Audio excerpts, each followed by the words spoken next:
Hello and welcome to the official YouTube channel of Disha. This is Ruchi presenting daily news analysis. India confirms first death following COVID-19 vaccination.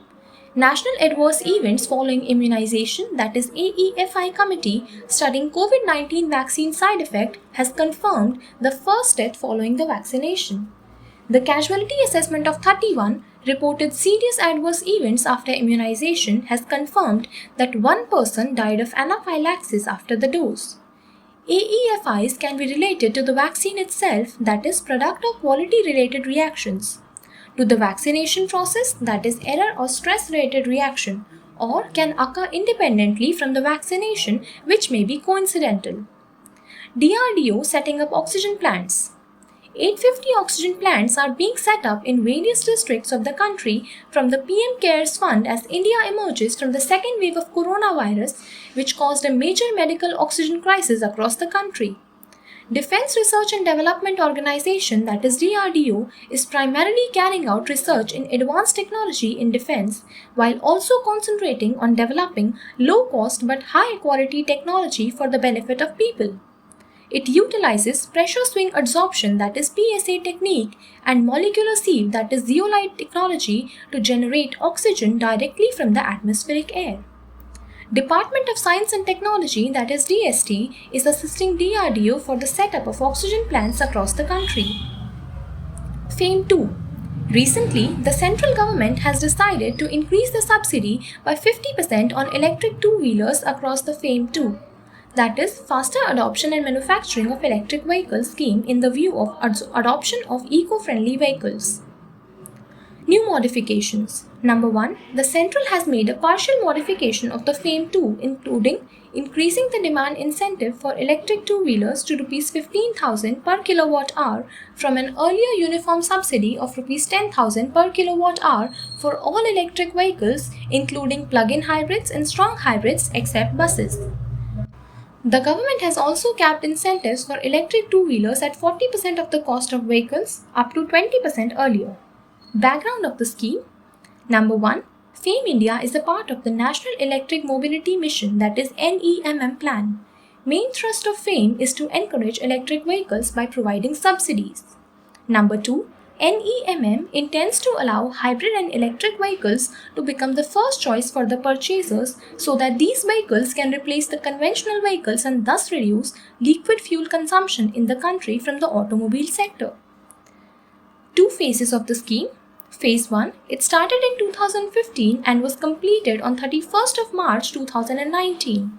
Phase 2, it started from April 2019 and will be completed by 31st of March 2022.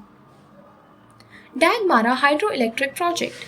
Recently, a Memorandum of Understanding, that is MOU, has been signed between National Hydropower Corporation, that is NHPC Limited, and Bihar State Hydroelectric Power Corporation, that is BHSPC Limited, for the implementation of Dagmara Hydroelectric Project, Supaul, Bihar.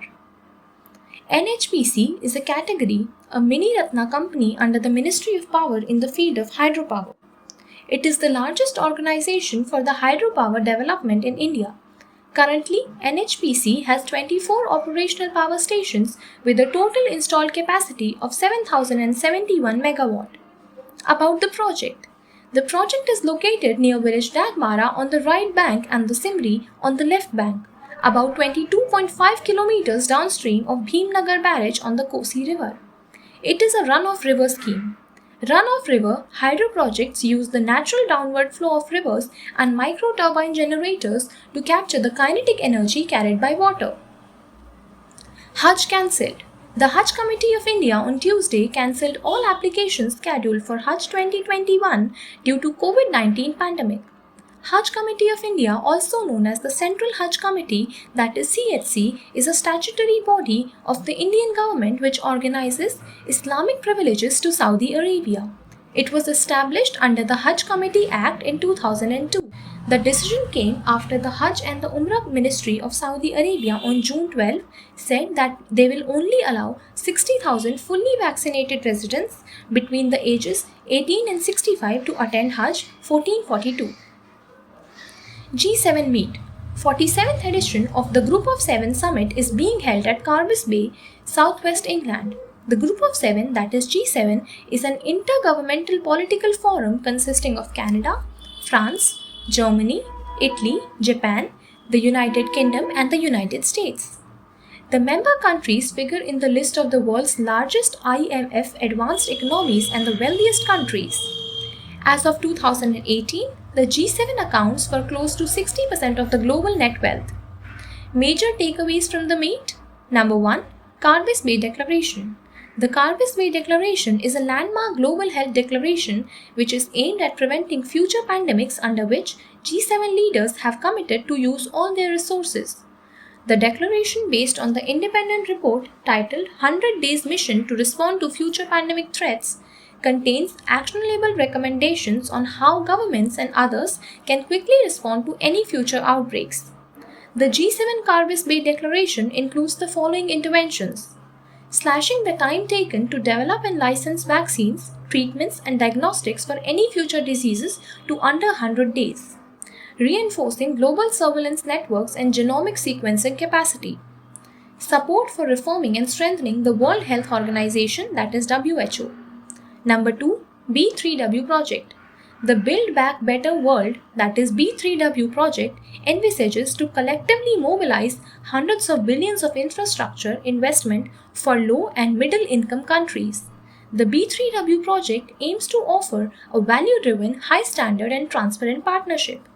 Number 3. Tackling China. The G7 have called out China for its rampant human rights abuses in China and Hong Kong, their practices and policies that undermine the global economy, and the unethical use of labor in their supply chains in a joint statement. The UK, which holds the presidency for G7 Leaders Summit 2021, has invited India along with Australia, South Korea, and South Africa as its guest countries. The presence of India, Australia, and South Korea at the G7 summit is seen as a nod to the recognition of the discontent with the influence of China. Israeli parliament appoints Naftali Bennett as the new prime minister. On Sunday, the Knesset, Israel's parliament, appointed Naftali Bennett as the new prime minister of Israel, thus ending the 15-year-old rule of Benjamin Netanyahu. His election to the parliament led to the formation of a new coalition government formed by the Right and Yesh Atid. Israel, in the last 4 election cycles, has failed to form a government. Benjamin Netanyahu was given an opportunity to form a government, but he failed to do so, leading to the transition. World Test Championship Final. India and New Zealand will play final of the World Test Championship that gets underway from June 18 at the Rose Bowl in Southampton. ICC World Test Championship is a league competition for Test cricket run by the International Cricket Council, that is ICC, which started on 1st of August 2019. From 2019 to 2021, ICC, that is World Test Championship, is the inaugural edition of the ICC World Test Championship of the Test cricket. Thank you.